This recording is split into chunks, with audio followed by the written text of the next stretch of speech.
Number one, I love you. I love you. That's what you want to hear, isn't it? Number two, you are all going to heaven.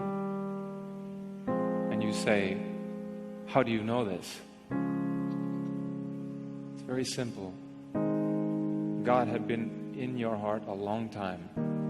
He's been dormant. Some of you. Some of you, much more alive.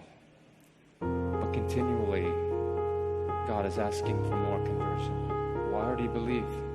Let me tell you, a man can be a soldier in the military for 20 years and never see one day of combat. But when he's in that foxhole and he's losing his own men, he's on a whole nother level. God is preparing you now for this level. I will tell you how I know that God loves you this much and how I know that you're all going to heaven. Some of you have had abortions. Some men here and women are adulterers. Some have committed murder. Some of you didn't have the abortion, but you paid for it, so you've contributed to this. Many people are part of this great sin in this country.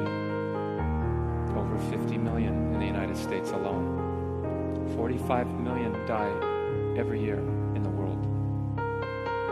These are all God's children, and God brings them home. Now He wants to bring you home. Now, in this moment. This is a chance for heaven right now. You don't have to wait to die to experience heaven. But when you committed the sin, any of the 10 commandments, or the sin of abortion, or contributed to it, let me be very clear. Did you go to one of your friends and ask your friend, hear my story? And you say, yes. I went to one person. I said, why do you go to this person to confide in this sin to them? Because they didn't judge me. Because they loved me. Because I felt mercy and grace. Now, I ask you this.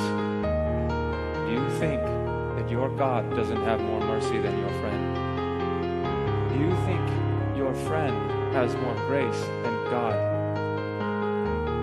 Does your friend have more love than the Creator? It can never be. It can never be. So, God forgives you. And now He needs you to begin again. To accept forgiveness.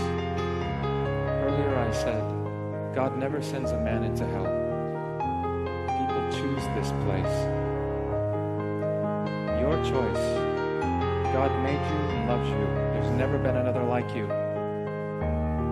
He deemed that you would come here. He asked you and you came. Today, you came. You had the courage to come. And there was plenty parts of the world that pulled you from today from even coming, but you came. Don't you know how much God will remember this?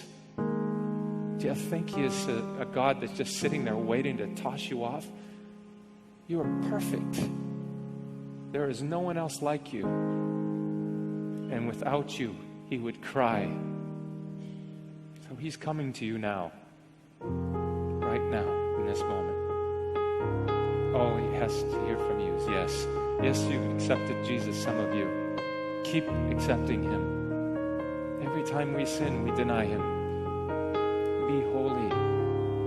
Be perfect, just as my Father is perfect. Or in the Passion, Hakozina Otiabui, Kuma Ezrati, Shamerini Meresha Dasher Tamanu Alai, Bakakasaya Nafshi Adonai, Bakakisiti, Kap Takti, Ba Kulitakeho, Henkehel Kosia Demini, Kinlock is far, Lehewe Dilak is far, Milatil Komara Hema Haki Hida.